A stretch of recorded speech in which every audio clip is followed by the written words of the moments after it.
Welcome. Come on in, get comfortable. Yeah, settle in for this one. I want you to cast your mind back for a second. Think about the fairy tales you grew up with, The classics. right? The stories that really shaped your childhood. The ones you probably watched on those worn-out VHS tapes. Oh, yeah, those big plastic clamshell cases. Exactly. Or maybe you read them in those brightly colored, slightly oversized picture books before bed. You probably think you know them inside and out. You definitely think you do. You picture the flying carpets, the magical caves, the singing genies.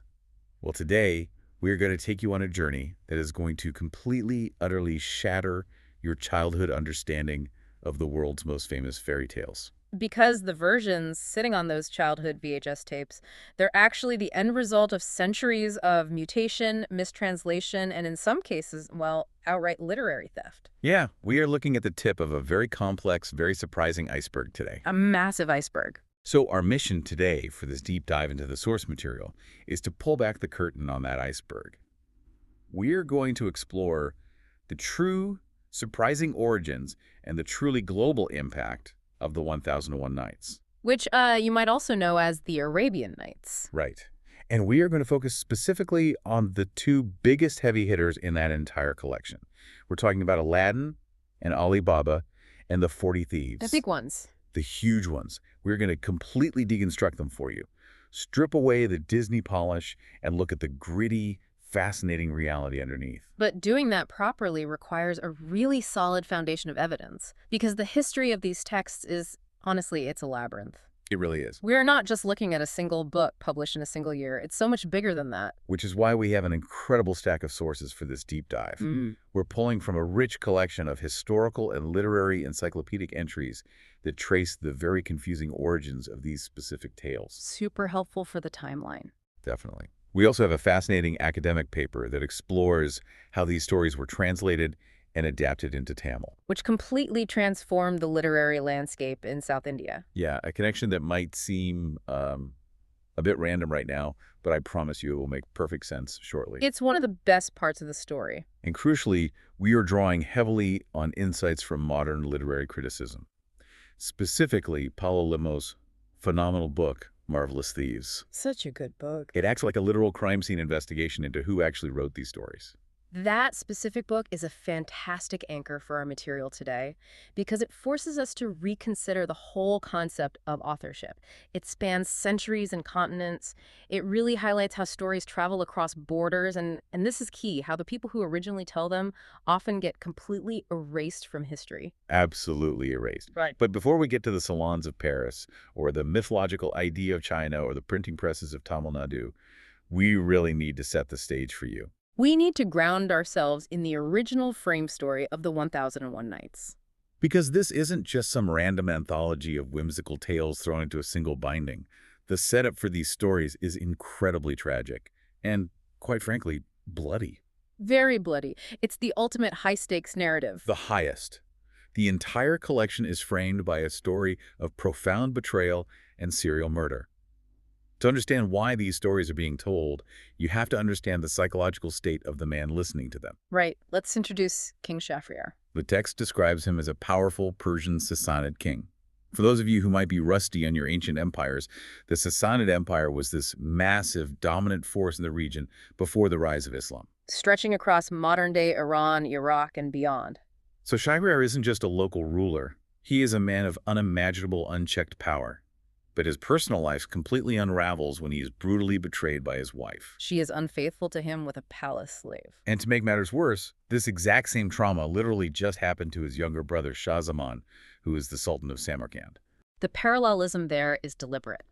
Shah Zaman actually catches his wife in bed with a cook, and he responds by cutting them both in two. Just immediately, violently responding. Exactly. So when he comes to visit his older brother Shahryar, they are both carrying this immense betrayal. And while Shah Zaman is visiting, he happens to discover that Shahryar's wife is also secretly hosting these massive, scandalous parties with enslaved men while the king is out hunting. It's a dual betrayal that completely breaks King Shahryar's psyche. He doesn't just execute his wife and the people involved. He comes to the horrific, sweeping conclusion that all women are inherently unfaithful and untrustworthy. His entire worldview is fundamentally shattered. So he devises this monstrous, ingenious solution to ensure he is never humiliated or betrayed again. Every single day, he marries a new virgin bride, and the very next morning, he has his vizier, his chief minister, execute her. Think about the logistical terror of that for a second. Yes. For 3 years this goes on, 3 years of daily executions. The kingdom is in a state of absolute panic. Right. Families with daughters are fleeing the city. Parents are weeping. The social fabric is being actively destroyed by a tyrant processing his trauma through mass murder. It's a state of complete despair. And the man forced to facilitate all of this is the vizier, the king's right-hand man. Which brings us to our protagonist, the vizier's own daughter, Scheherazade. A brilliant character. Her father has been the one forced to carry out these executions, carrying the guilt of the kingdom on his shoulders. And now his highly educated, beautiful daughter volunteers to be the king's next bride. Her father is naturally horrified. He begs her not to do it. He even tells her a cautionary fable, the tale of the bull and the ass, to try and talk her out of this suicidal plan, but she refuses to back down. Because Scheherazade is fascinating. She isn't walking in blind as a martyr. She has read the histories of past kings. She understands poetry, philosophy, science. She is armed with knowledge. Exactly. And she has a highly calculated strategy. She brings in her younger sister, Dunyazad, to act as her accomplice. She has Dunyazad brought to the bedchamber on her wedding night. The ostensible reason given to the king is that she wants to say one final farewell to her beloved sister before her execution the next morning. But Dunyazad knows the script. As dawn approaches, she asks her sister to pass the time by telling one last story. This is where the sheer genius of the narrative structure lies. Scheherazade starts telling a mesmerizing, captivating story full of demons, magic, romance, danger. But she deliberately stops pacing the story so that right at the break of dawn, she hits a massive cliffhanger. A sword is raised, a secret is about to be revealed, a monster appears. And she just falls silent, noting that the sun has risen and her time is up. King Shirar is completely hooked. He has to know what happens next. He is a man accustomed to having his every whim instantly gratified, and suddenly he is denied an ending. So he postpones her execution for just one day so she can finish the story that night. Yeah. But the next night, she finishes that story and immediately bleeds it right into another one, stopping again at dawn on another cliffhanger. She strings him along night after night. She does this for 1,001 nights. What's truly fascinating here is the underlying philosophy of this frame story. In this context, knowledge and critical thinking literally save lives. The power of narrative isn't just entertainment for the king. It is a vital, calculated survival tactic for Scheherazade. She is using her intellect, her memory, and a deep understanding of human psychology to stay alive day by day. And more importantly, she isn't just buying time. The stories she tells are carefully chosen to teach the king about justice, mercy, the dangers of rash decisions, and the complexities of human nature. Over the course of those 1,001 nights, she is subtly rehabilitating a deeply broken, tyrannical ruler. She cures his trauma with fiction. It's incredible. Okay, let's unpack this, because here is where we drop the first massive bombshell on you. Brace yourselves. You've got this incredible ancient Arabic frame story of Scheherazade weaving these life-saving tales over almost 3 years. You picture her sitting there, telling the king about the magic lamp or the 40 Thieves. Right. But if you were to go back and look at the original, authentic Arabic manuscripts of the 1001 Nights, the actual historical documents that existed before the 18th century, you would not find Aladdin. Nope. And you would not find Ali Baba and the 40 Thieves. Those two specific narratives are completely absent from the foundational Arabic texts. It's arguably one of the greatest literary illusions in history. It's wild. The two most famous stories globally associated with this collection were absolutely never in the original manuscript. When I first read that in the sources, it felt like being told Mickey Mouse wasn't originally a Disney character. It completely upends everything you assume about the cultural origin of these tales. So how on earth did they get there? And why do we all universally associate them with the Arabian Nights? Well, folklorists and literary historians refer to them as the orphan tales. To understand how they became part of the canon, we have to fast forward to the early 18th century. Moving away from the Middle East. Exactly. Stepping into the literary salons of Paris, we have to look at a French Orientalist, antiquarian, and translator named Antoine Galland. Antoine Galland is the guy who introduced the Arabian Nights to the European world. He published a wildly successful French translation called Les Mille et Une Nuits between 1704 and 1717. It became an absolute sensation. People were reading it in the streets. It influenced fashion, art, literature across Europe. But Galland hit a wall. He had a massive bestseller on his hands. His publishers were breathing down his neck for more volumes. But his original 14th century Syrian manuscript was completely out of pages. He needed more stories to satisfy the immense public demand. The pressure on him was enormous. And this is where the story of the orphan tales truly begins. Because Galland didn't just invent Aladdin and Ali Baba out of thin air to fill the pages. No, he heard them from a living, breathing person. I want to introduce you to the real hero of our deep dive today, Hanna Diyab. A fascinating figure. Hanna Diyab was a young Syrian Maronite storyteller, originally from Aleppo. Let's pause on that identity for a second because it matters. What does it mean to be a Syrian Maronite in the context of the 1700s? Maronites are an Eastern Catholic ethno-religious group. So Diyab is coming into Paris not just as a Middle Eastern traveler, but as an Eastern Christian navigating a Western European Catholic stronghold. He had traveled from Aleppo to Paris in 1709, serving as a travel companion and interpreter for a celebrated French antiquarian named Paul Lucas. Diyab was a young man in his early 20s, completely out of his element, trying to secure a position in the French Royal Library. He is basically a young guy trying to hustle his way into a better life in the big city. And according to Antoine Galland's own unpublished diary, he met with Hanna Diyab in Paris on March 25, 1709. Over the course of that spring, Galland invited Diyab to his lodgings repeatedly. Diyab verbally told Galland several stories, drawing from his own memory, the rich oral tradition of the cafes in Aleppo, and quite possibly his own imagination. Galland sat there, frantically writing down summaries in his diary, which he later fleshed out, translated into French, and inserted straight into volumes 9 and 10 of his publication. And here's the kicker. He never gave Hanna Diyab credit. Never. He published these stories as if they were ancient, authentic Arabic tales he had magically uncovered from some dusty scroll. Diyab, the actual Syrian storyteller who delivered Aladdin and Ali Baba to the West, was completely erased from the published volumes. His name appeared nowhere. If we connect this to the bigger picture, this is a textbook case of colonial-era literary extraction. The insights from Paulo Lemos Horta's book, Marvelous Thieves, are crucial here. Horta conducts incredible literary forensics to argue convincingly that Hanna Diyab shouldn't just be considered a passive informant who regurgitated old folklore. He should be recognized as the original author, or at least the primary creative architect of these specific tales as we know them. The evidence Horta presents for that is wild.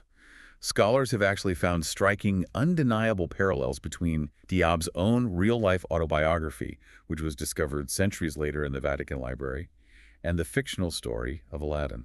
The psychology of storytelling is deeply intertwined with the storyteller's reality. Storytelling, even when it is draped in the heavy velvet of fantasy, magic lamps, and sorcerers, is often deeply autobiographical. Think about Diyab's position. He was a young, ambitious, somewhat impoverished man from Aleppo trying to make his way in Paris, this dazzling, overwhelming metropolis. He felt out of place, seeking his fortune, looking at the immense wealth of the French court from the outside. Then you look at Aladdin, an impoverished, overlooked boy who suddenly gains a magical elevation in status and wealth, allowing him to enter palaces and marry royalty. When Diyab is sitting in a Parisian salon telling the story, he is, in many ways, processing his own lived experience and his own deepest desires. It's the ultimate wish fulfillment fantasy, told by a guy who was literally hoping his storytelling would impress the French enough to grant him a secure, wealthy life. It adds such a profound layer of poignancy to the tale. But the European literary world of the 18th and 19th centuries didn't want to believe these beloved stories were just spun by a young Syrian guy looking for a job in Paris. They had built up this massive academic infrastructure around the Orient. They desperately wanted ancient mystical origins. They needed the text to be culturally authentic to their imagined version of the Middle East. Which led to a scramble to legitimize these orphan tales, resulting in some truly baffling academic fraud. Oh, the fraud is incredible. Fast forward a bit. European scholars are hunting for the original Arabic text of Aladdin, and obviously they can't find it. Because it didn't exist. Right. But then, in the late 19th century, scholars like John Payne recorded the miraculous discovery of 2 Arabic manuscripts sitting in the Bibliothèque Nationale in Paris that supposedly contained the full Arabic text of Aladdin. For a moment, the entire literary world breathed a sigh of relief. They thought, aha, proof. Galland didn't make it up. And it wasn't just a modern invention. It was a complete illusion. decades later, meticulous researchers, including the brilliant Iraqi scholar Muhsin Mahdi, proved that these so-called ancient Arabic manuscripts were actually forged. They were what we call back translations. Which is exactly what it sounds like. People like a Syrian Christian priest named Dionysius Shawish and another scholar named Mikhail Sava literally took Galland's 18th century French text, sat down, and translated back into Arabic. They artificially aged the language, tried to mimic the style of the older tales, and tried to pass it off as an ancient original manuscript from Baghdad. It highlights just how much European audiences desired an exoticized narrative. They needed the stories to be ancient and untouched by Western hands to feel authentic, even though the text they loved was fundamentally a collaborative hybrid. It was a story born in the mind of a Syrian traveler, filtered through the pen of a French academic to satisfy a Parisian audience. It is inherently cross-cultural. Here's where it gets really interesting. Let's look at the actual story of Aladdin as it was written down. Forget everything you know from the animated movies, the stage plays, or the children's books for a second. Let's look at the setting. If you asked a random person on the street where the story of Aladdin takes place, what do you think they'd say? Most people picture the Middle East, right? Somewhere in the Arabian desert, surrounded by dunes and distinct Islamic architecture. The visual shorthand we've been taught points entirely to the Middle East. But if you read the opening sentences of the story, in both Galland's original French version and Richard Burton's incredibly famous 1885 English translation, the text explicitly states that the story dwells in one of the cities of ancient China. China. Aladdin is canonically Chinese in the original text. That completely breaks my brain every time I think about it. It is a massive geographical shift, but we have to add nuance here. We can't apply our modern cartographic understanding to an 18th century oral tale. If we connect this to the bigger picture, early Arabic storytelling didn't necessarily mean the precise geographic boundaries of the Ming or Qing dynasties as we picture them today, complete with pagodas and Han Chinese culture. Early Arabic usage often employed the word China as a somewhat abstract concept. It was a placeholder to designate a faraway, exotic, nearly unimaginable land at the very edge of the known world. It was essentially the 18th century folklore equivalent of saying in a galaxy far, far away. Yeah. It just meant somewhere impossibly distant. Exactly. However, some historical scholars dig a bit deeper and suggest a more specific intended setting. They point to Turkestan, which encompasses Central Asia and the modern-day Xinjiang region of Western China. This area was historically home to the Karakhanid Khana, a deeply Arabicized Turkic state. They had a heavy, fascinating blend of Islamic and Chinese cultural identification. Their rulers even adopted the Arab title of Sultan and explicitly referred to themselves as the Sultan of the East and China. Which perfectly explains the weird cultural mashup in the story itself, because when you read it, all the characters in this supposed China are Muslims. They say daily Muslim prayers, they are ruled by a sultan instead of an emperor, and the local merchants they interact with are Jewish rather than Buddhist or Taoist. The storyteller, Hanna Diyab, was likely imagining a heavily Islamicized region on the Silk Road edge of the Chinese Empire. Or, to be entirely cynical, he was just utilizing a setting he knew very little about geographically to make the tale sound as foreign, distant, and magical as possible to his Parisian audience. The less the audience knows about a place, the easier it is to populate it with magic. Either way, it completely changes the mental image of the story. Now let's walk through the true original plot of Aladdin. I want you to picture this as we go because it is much darker, far more complex, and honestly a bit grittier than the streamlined versions we grew up with. First of all, Aladdin isn't a charming, smooth-talking rogue with a heart of gold who steals bread to survive. No, the text describes him as an impoverished ne'er-do-well. He is a deeply lazy boy who aggressively refuses to learn a trade. He spends his days playing in the streets, much to the despair of his father, Mustafa the tailor. The familial dynamics are harsh right from the start. Mustafa actually dies of grief over Aladdin's idleness. Not stark. Aladdin's mother has to spin cotton just to keep them from starving, while Aladdin continues to do absolutely nothing. He's not exactly a hero right out of the gate. He's deeply flawed, almost unlikable. And his journey begins when he is targeted by a sorcerer. But this sorcerer isn't a local vizier scheming in the palace. He is specifically from the Maghreb, which refers to Northwest Africa. He has traveled all the way across the known world to China because his astrological charts told him that only this specific boy, Aladdin, can enter a specific magical cave. The inclusion of the Maghreb is significant. In Arabic folklore of the time, the Maghreb was often stereotyped as a land of powerful, esoteric magic and sorcery. By making the villain a Maghrebi sorcerer, Diyab is injecting a specific cultural trope that his Middle Eastern peers would have instantly recognized. The sorcerer finds Aladdin playing in the street and pretends to be his long-lost uncle, weeping over the death of Mustafa. He showers Aladdin and his mother with money, buying their trust. He buys Aladdin fine clothes, setting him up to look like a wealthy merchant. But it's all an elaborate long con to get him to this booby-trapped magic cave in the mountains just outside the city to retrieve a simple, dirty oil lampish rag. The cave sequence is legendary, but here's a detail that always surprises people who only know the modern adaptations. There isn't just one genie in this story. There are two distinct magical entities. Yes, two genies. Before Aladdin climbs down into the cave, the sorcerer gives him a magic ring for protection. When Aladdin gets the lamp but refuses to hand it up before getting out of the cave, the sorcerer loses his temper, double-crosses him, and seals the cave shut, leaving Aladdin in pitch-black darkness to die. It's essentially a horror movie setup. Aladdin sits there for 2 days, rubbing his hands together in absolute despair. By pure chance, he rubs the magic ring the sorcerer gave him, and a lesser genie appears. The ring genie is bound to the objects just like the lamp genie. He is the one who physically saves Aladdin from the cave, teleporting him out and getting him back home to his mother with the dirty lamp in tow. Aladdin goes back to his lazy ways for a bit until they run out of food.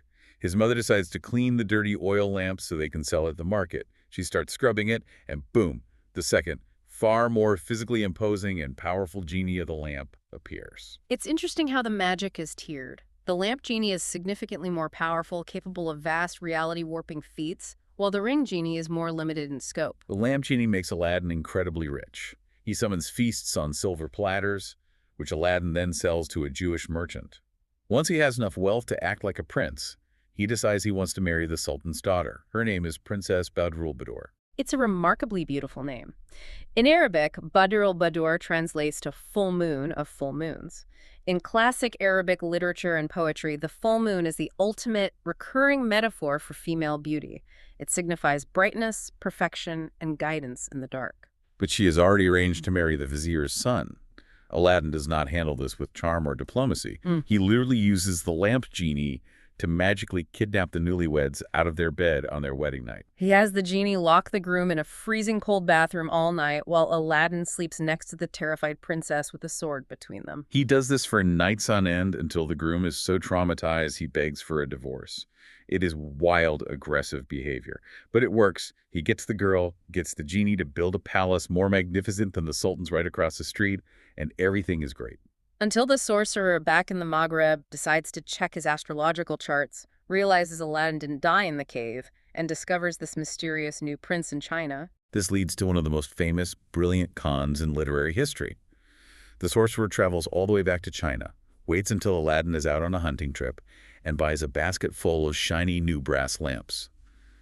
He walks back and forth past Aladdin's palace shouting, "New lamps for old! New lamps for old!" It's a fantastic scam because it plays perfectly on human nature. Why wouldn't you trade something old and tarnished for something shiny and new? Princess Badroulbadour, who has absolutely no idea that the ratty old lamp sitting in her husband's room is the source of all their wealth and power, thinks she's making a remarkably shrewd deal. She trades the magic lamp. The sorcerer immediately rubs it, summons the lamp genie, and commands him to teleport the entire palace and the princess inside it, all the way to the Maghreb in North Africa. The Sultan wakes up, sees a vacant lot where his daughter's palace used to be, and threatens to behead Aladdin if he doesn't bring her back in 40 days. Aladdin is stripped of his primary magical tool, but he still has his secondary one, the magic ring. He summons the lesser ring genie. Now, the magic rules here are very specific. The ring genie isn't strong enough to directly undo the magic of the lamp genie. He can't just teleport the entire palace back. The hierarchy of spirits prevents it, but he can teleport Aladdin himself to the Maghreb. Once he gets there, he sneaks into the palace and reunites with Badroulbadour, and they team up. She isn't a passive damsel. She uses her charm to distract the sorcerer, inviting him to drink wine with her. She slips a sleeping powder into his cup, he collapses, and Aladdin jumps out of hiding and chops his head off. They get the lamp back, summon the big genie, and teleport the palace home. In a modern movie, the credits would roll right there. But the original story has an entire bizarre third act. The sorcerer has a brother who is even more powerful and deeply evil. Yes, the evil brother comes to China seeking revenge for his sibling, and his method of infiltration is incredibly dark. He finds a legendary holy healing woman in the city named Fatima. He murders her, puts on her clothes, paints his face, and disguises himself as her to infiltrate the palace. Princess Badroulbadour, genuinely believing this is the holy woman, invites the impostor to live with them to bless the palace. It's a severe violation of the sanctity of the home, playing on the princess's piety. Thankfully, the lamp genie is able to see through the disguise and warns Aladdin of the plot. Aladdin fakes a headache, asks the holy woman to heal him, and as the disguised brother steps close with a dagger hidden in his robes, Aladdin draws his sword and slays the impostor in the middle of the room. Then finally, they live happily ever after, and Aladdin eventually succeeds his father-in-law as Sultan. When you look at the folkloric roots of this narrative, you realize why it resonates so universally. Folklorists use something called the Arne-Thompson-Uther Index, or the ATU Index. It's essentially a massive cataloging system used to classify traditional oral tales from all over the world based on their underlying plot structures. It allows scholars to track how stories migrate and evolve. Aladdin is classified specifically as ATU 561. It's like a Dewey Decimal System for fairy tales.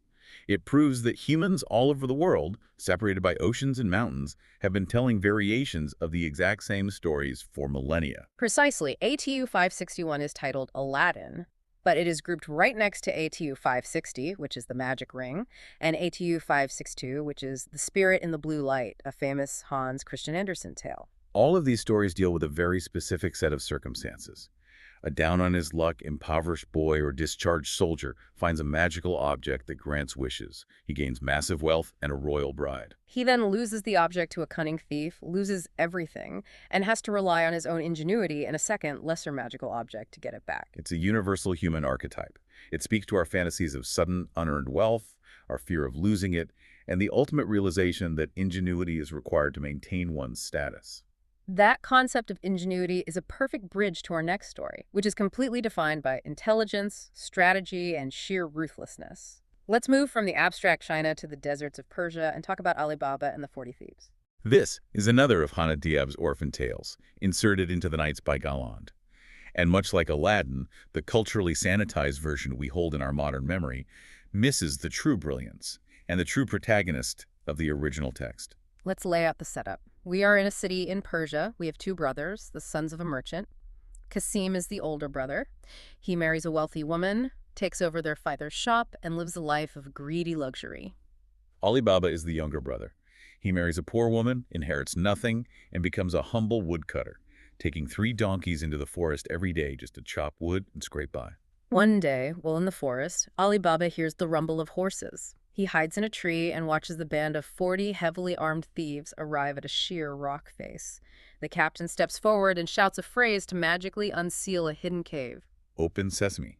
It is arguably one of the most famous magical phrases in global literature. The sheer mundanity of using a common agricultural seed sesame, which bursts open from its pod when ripe as a password to unlock immense wealth, is a beautiful piece of folkloric poetry.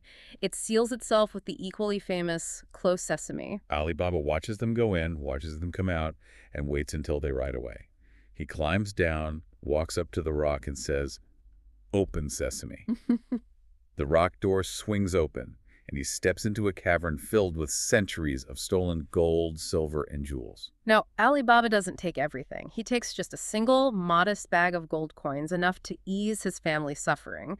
He says close sesame and rushes home to show his wife. They dump the gold on the floor, and they want to know exactly how much wealth they have, but it's too much to count coin by coin. So Ali Baba's wife decides to go to her wealthy sister-in-law Qasim's wife to borrow a measuring scale. This is where we see the first instance of mundane, domestic cunning driving the plot forward. Qasim's wife is highly suspicious. Why would her impoverished relatives who barely have enough food to eat need to waste something? What could they possibly have that requires a scale? So she secretly places a small blob of sticky wax on the bottom of the measuring pan. Such a smart, petty move. When a scale's returned later that day, Qasim's wife flips it over, and stuck to the wax is a single, gleaming gold coin. She immediately shows her husband. Qasim confronts Ali Baba, threatens him, and bullies the secret of the cave and the password out of him. The next morning, Kasim heads out to the forest with a massive string of mules carrying huge chests, fully intending to strip the cave bare. He gets in with open sesame, he fills the chests. But he gets so overcome with greed, so feverish looking at the treasure, that when he goes to the door to leave, his mind goes blank. He completely forgets the magical password. He tries open barley, open wheat, but nothing works. It's a classic moralistic punishment for greed. Ali Baba took only what he needed and survived. Kasim wanted everything and is trapped by his own avarice. The 40 thieves eventually return to the cave.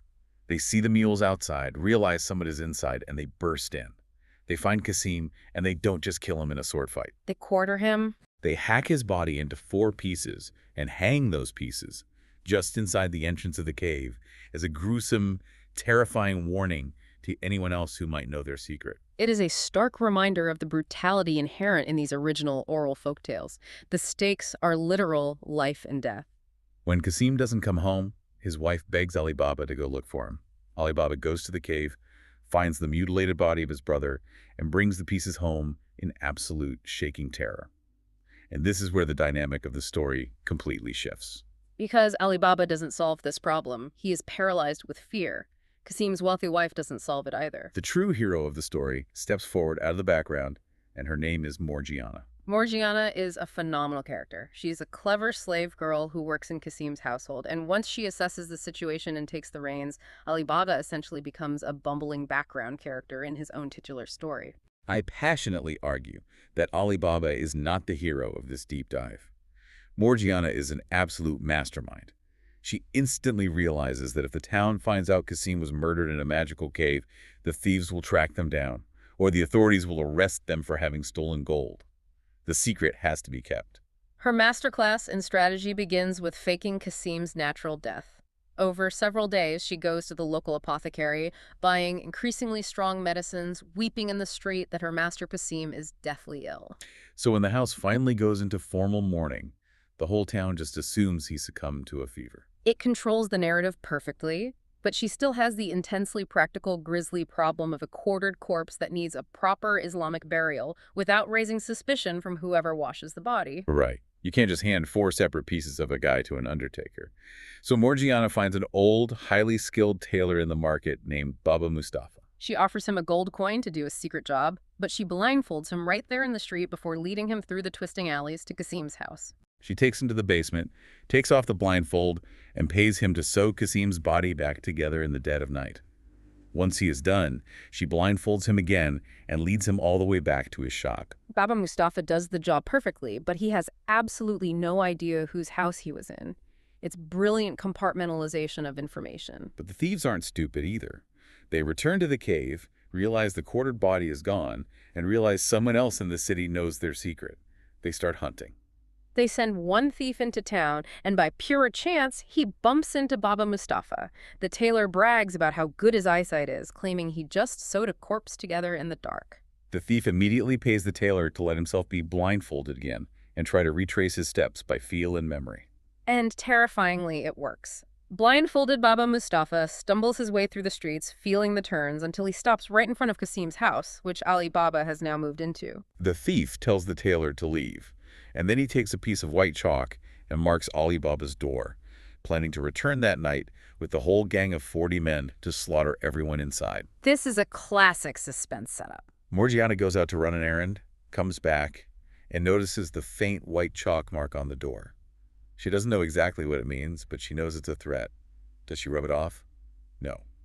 If she rubs it off, the thief knows they are onto him. She takes a piece of chalk and goes down the entire street, marking every single door in the neighborhood with the exact same symbol in the exact same spot. It's an incredible tactical move. It sows complete confusion. When the 40 thieves arrive that night under the cover of darkness, heavily armed, they find 20 marked doors. Yeah. They're completely baffled. The bandit captain is so infuriated by the failure that he executes his own man on the spot. The next day, a second thief tries the same trick with a tailor, but this time he chips a tiny piece out of the stone step of Ali Baba's house to mark it. Morgiana spots it, and she spends the afternoon chipping the stone steps of every house on the street. The second thief leads the gang there, fails again, and is also executed by the captain. The thieves are whittling down their own numbers out of sheer frustration. Finally, the captain realizes he has to do it himself. He goes to town, has the tailor lead him to the house, but instead of making a physical mark, he spends hours memorizing the exact look, shape, and location of the house. He returns to the forest and hatches a massive plan. He buys a convoy of mules and 38 massive leather oil jars. He fills one jar with actual oil. He orders his 37 surviving men to climb into the other 37 jars armed with swords. He disguises himself as an oil merchant, leads the convoy into town right up to Ali Baba's door at dusk, and begs for hospitality for the night, claiming he is traveling to the market. Ali Baba, being completely oblivious to the danger, welcomes the man with open arms and tells his servants to let the mules rest in the courtyard with the jars. We are now at the climax of Morgiana's ruthless efficiency. Later that night, Morgiana runs out of oil for her cooking lamp while preparing food for this guest. She remembers the merchant's massive jars out in the courtyard. She takes her empty oil pitcher and walks out into the dark. As she approaches the first jar, a voice whispers from inside, "Is it time, Captain?" Imagine the terror of that moment. You go out for cooking oil and realize you are surrounded by 36 armed assassins waiting to murder your family. Most people would scream, drop the pitcher, and run. Morgiana doesn't even flinch. She realizes instantly what is happening. She lowers her voice and whispers back into the jar. Not yet, but presently. She systematically walks to every single jar in the dark courtyard, repeating the phrase, finding 37 men waiting to strike. She finds the one jar of actual oil. She carries it into the kitchen, fills a massive cauldron, and boils the oil to a scalding, bubbling temperature. Then she carries that heavy, boiling cauldron back outside and systematically, silently pours boiling oil into the air holes of the other 37 jars. She cooks every single thief alive in the dark before they can even make a sound. It is an incredibly grim, horrific method of execution. But it showcases a level of cool-headed, lethal competence that is completely unmatched in the story. She neutralizes an entire army single-handedly. When the bandit captain sneaks out to the courtyard to give his men the signal, he opens the jars, finds them all dead, and flees into the night in absolute terror. But he holds a grudge. He comes back months later, disguised as a wealthy cloth merchant. He opens a shop across the street, slowly befriends Ali Baba's son, and eventually gets invited into Ali Baba's home for a dinner party. He thinks he finally has them. But Morgiana is serving the food. She recognizes his face instantly despite the new disguise, and she spots the outline of a dagger hidden in his robes. She knows he is there to finish the job. She has to act, but she can't just attack a guest at a formal dinner without cause. So she devises a highly theatrical finale. She changes into a beautiful dancing outfit, grabs a tambourine and a sharp dagger, and offers to perform a traditional sword dance for the guests to entertain them. The dagger dance. It is a highly dramatic, cinematic climax that builds tension beautifully. She dances wildly around the room, spinning and twirling with the dagger, passing it from hand to hand. She gets closer and closer to the disguised bandit captain, making him think it's just part of the routine. And at the peak of the dance, she spins, thrusts forward, and plunges the dagger directly into the bandit captain's heart, killing him instantly at the dinner table. The reaction is telling. Ali Baba is initially furious and horrified. He screams at her, thinking his servant just randomly murdered his new friend and dinner guest. He is completely blind to reality until Morgiana tears open the dead man's robes, reveals the hidden dagger, and explains exactly who he was. Let's talk about what this tells us about ancient folklore. Think about the themes woven through this narrative. Class, loyalty, and female agency. Morgiana is a slave. She occupies the absolute lowest rung of the social hierarchy in this Persian city.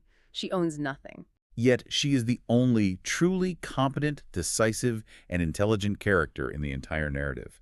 Qasim is destroyed by his immense wealth and greed. Ali Baba is well-meaning, sure, but he is utterly passive and oblivious to danger at every turn. Morgiana actively saves the lives of this family over and over again, and her reward at the end of the story is significant. Ali Baba grants her freedom from slavery, and she is married to Ali Baba's son, cementing her place legally and socially in the wealthy family she saved. She earned her survival and her elevation in status through sheer intellect. It perfectly echoes the frame story of Scheherazade, doesn't it? A brilliant woman using her wits, her nerve, and her strategic planning to survive in a perilous situation dictated by violent, foolish men. Absolutely. The thematic resonance is why the story fits so well into the collection, even if it was added later. Okay, let's zoom out. We've covered the Syrian Storyteller in the salons of Paris, the weirdly abstract Chinese setting of Aladdin, and the brutal Persian backdrop of Ali Baba. We have seen how these stories were formulated. Now, I want to take a massive geographic leap. I want to talk about how a Syrian story, told in Arabic, translated into French by Galland, eventually becomes an absolute cultural cornerstone in South India. This is where the history of the Knights transitions from a story of literary origins into a fascinating case study in global adaptation and textual migration. We are looking at how colonialism and global trade routes act as vectors for literature. The academic paper we consulted for this deep dive focuses specifically on the Tamil translations. It outlines an incredible rapid timeline. Following Antoine Galland's massive French release wrapping up in 1717, these stories spread like wildfire across Europe. They were quickly translated from French into English, and as the British East India Company expanded its colonial grip on India, they brought their printing presses and their literature with them. By 1825, a translator named P. Ganaprakasa Mudaliar published a massive 12-volume English-Tamil parallel translation of the Arabian Nights Entertainment in Madras. What's fascinating here is the socio-cultural dynamics of who was actually doing the translating in 19th century Tamil Nadu and why. The translators who took on this monumental task, men with surnames like Desikar, Mudaliar, Pillai, were predominantly upper-middle-class, highly educated men. They were exactly the demographic being targeted and introduced to world literature through the English colonial education system. They were acting as cultural bridges. But notably, the absolute highest tier of the traditional scholarly class, the Brahmins, largely avoided translating the text. Yes, and the reason for that avoidance is heavily tied to deep-seated religious and cultural identity. Despite its globalized, fantastical appeal in Europe, the Arabian Nights was viewed fundamentally by Indian scholars as an Islamic literary piece. Its roots, its characters, its recurring prayers, and its religious platitudes were distinctly Islamic. Because of this, the Hindu Brahmin scholarly class, who traditionally controlled the translation of sacred and philosophical texts, largely stepped back from engaging with it. Furthermore, the burgeoning publishing industry in India had a very utilitarian view of the work. Publishers often released these heavy, multi-volume translated editions completely anonymously. The translator didn't get their name on the cover. It shows a real lack of awareness or respect for translation as an art form at the time. They viewed the Arabian Nights not as authored literature requiring a specific voice, but as public domain entertainment. They just needed someone to churn the English words into Tamil words to sell books. But here is where it gets funny. When these stories were eventually adapted downward into Tamil children's literature, there was a massive public controversy. You'd think kids would naturally love stories about magic lamps, flying carpets, and hidden caves. But the adults, specifically the literary critics of the time, pushed back hard. Historical critics in the region argued vehemently against these adaptations. They stated that magic, genies, and ghost stories were, to quote, the contemporary critiques against real-life situations. They believed these fanciful tales were fundamentally unfit for children and would actively hinder their intellectual growth and moral development. The prevailing thought was that children's literature should be grounded, highly moralistic, and strictly educational. It's the classic panic of this fantasy media is going to rot our kids' brains. But kids are kids. They don't want to read dry moral lectures. They want boiling oil and magic rings. The stories became wildly, unstoppably popular anyway. And this popularity led to a genuine literary revolution in the region. Because Tamil authors didn't just translate the tales anymore, they began to steal their structural DNA to create entirely new, culturally specific masterpieces. This is a concept known as structural mimicry. It's a huge part of how folktales evolve. You don't just borrow the characters, you borrow the engine that makes the story work. The best, most mind-blowing example of this from the region is a beloved Tamil children's novel called Mayakalan. It was written by Periyasamy Thuran, who wasn't just a pulp writer, he was a highly respected scholar and a Padma Vibhushan awardee, which is one of India's highest civilian honors.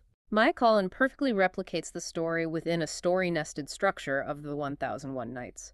It steals the Scheherazade mechanism.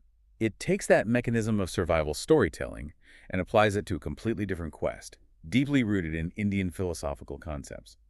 The protagonist is a boy named Asmarangan. He doesn't know who his parents are, but he has been told they are at the very top of a massive, treacherous mountain. He needs to climb it to find them. And Athmarangan has a unique magical power. He can shapeshift.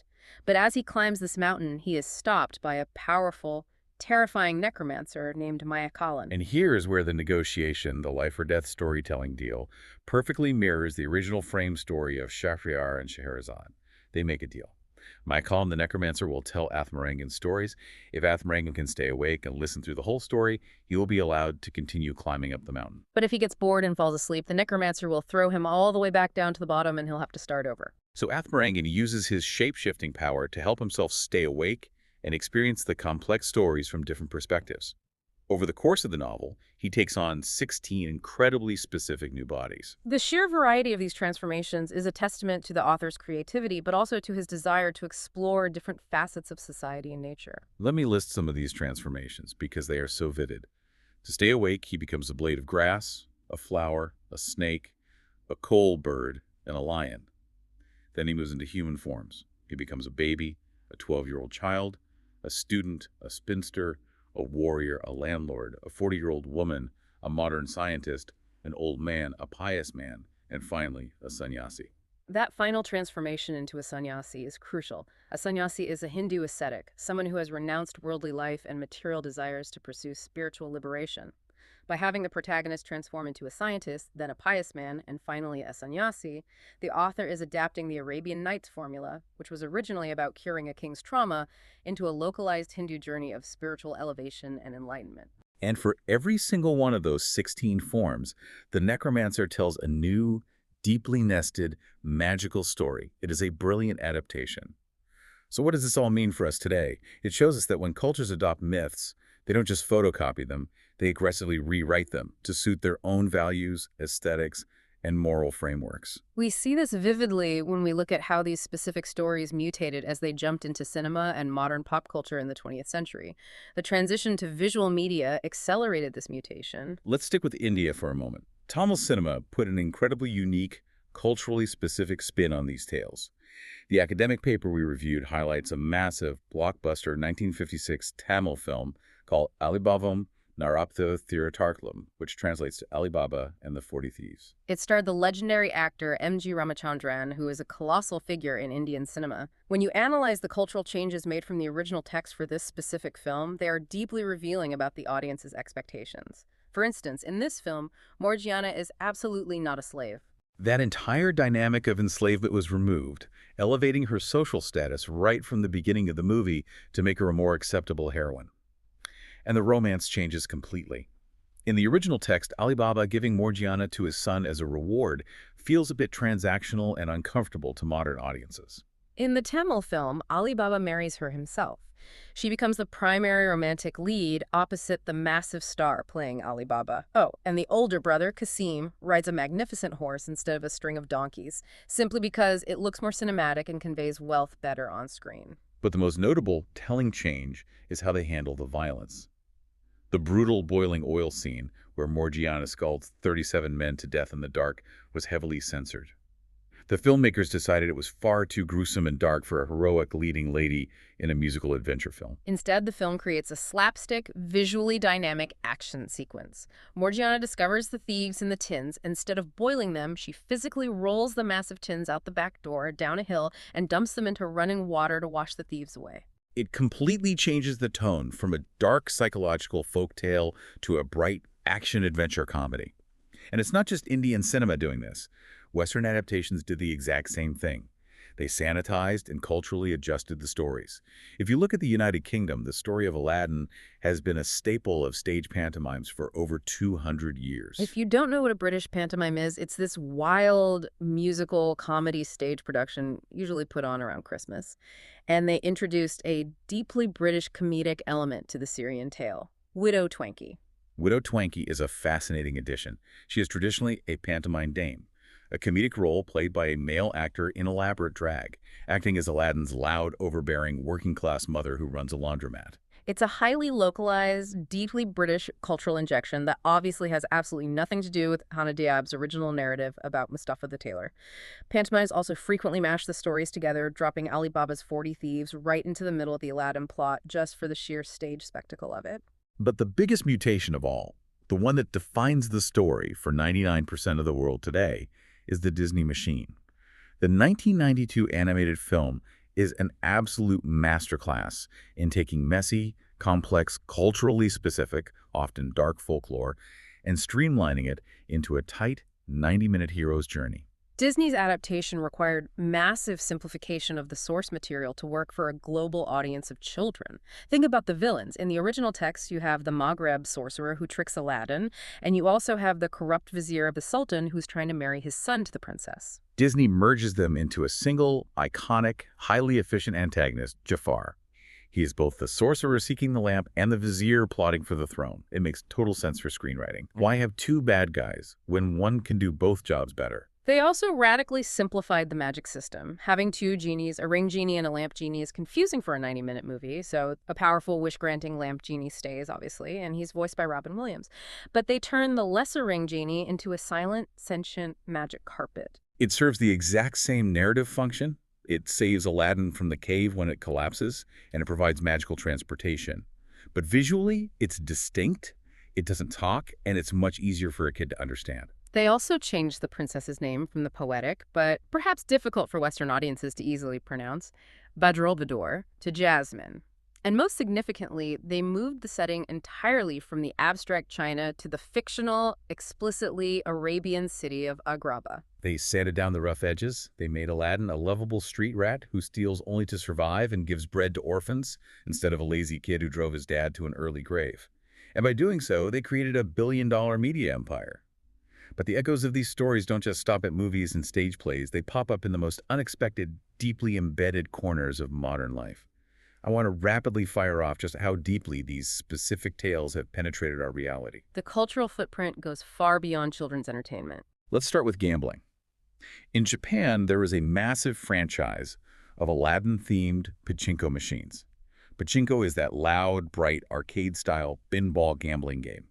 The company Sega Sammy has generated over $2.85 billion in sales from Aladdin pachinko machines alone. It makes perfect psychological sense. The iconography of the magic lamp, the hidden cave, and sudden magical bursts of golden treasure translates perfectly to the flashing lights and sudden payouts of a gambling machine. It taps into the exact same wish fulfillment fantasy that Hanna Diyab was feeling in Paris. Okay, here is one that blew my mind. In academia, in the incredibly complex field of computer science and cryptography, there is a fundamental concept called zero-knowledge proofs. It's the mathematical logic of how to prove to someone that you know a secret piece of information without actually revealing the secret itself. It is extremely hard to explain with just math. So it is taught to computer science students worldwide using a famous pedagogical parable called Ali Baba's cave. To explain it briefly, imagine a ring-shaped cave with a magical door blocking the path in the middle. The prover goes into the cave down one path. The verifier stands at the entrance and yells out which path the prover should exit from. The only way the prover can consistently exit the correct path, regardless of which way they went in, is if they know the magical password to open the door in the middle. The password Open Sesame is literally used in textbooks to explain digital cryptographic keys. It's embedded in the very architecture of how we teach digital security. And on a darker, much more contemporary note, the term Ali Baba became widespread military slang during the Iraq War in the early 2000s. Both American soldiers and Iraqi locals adopted the name Ali Baba as a shorthand slang term to describe individuals suspected of theft, looting, or insurgency, drawing a direct linguistic line from the ancient 40 Thieves in the Persian desert to modern conflict zones in the Middle East. It just goes to show how pervasive the cultural footprint of these stories truly is. They aren't just fairy tales. They are part of a shared global lexicon. Okay, let's take a deep breath and recap this incredible journey. We started with the terrifying frame story of Scheherazade telling stories to stop a serial killer. We moved to a Syrian storyteller, Hanna Diyab, telling tales from his own life in a Parisian salon to a French translator, Antoine Galland, who essentially stole them and passed them off as ancient Arabic manuscripts. We saw how those undocumented orphan tales sparked a literal literary forgery crisis across Europe. We tracked how they traveled across the globe via colonial trade routes and ignited a literary revolution in Tamil Nadu, India, prompting brilliant authors to adopt the nested structure of Scheherazade to tell their own cultural epics of spiritual enlightenment. We watched the dark, gruesome realities of quartered bodies, magical extortion, and boiling oil mutate into rolling tins in Tamil cinema, comedic drag queens in British pantomimes, and a streamlined singing magic carpet in Hollywood, eventually becoming billion-dollar gambling empires and military slang. And this raises an important question, perhaps the most important lesson we can draw from synthesizing all of these diverse sources. What does it actually mean for a story to be authentic? We often obsess over finding the original, pure, untouched version of a myth. But knowledge and storytelling are never static. They are not historical artifacts frozen in amber to be put behind glass in a museum.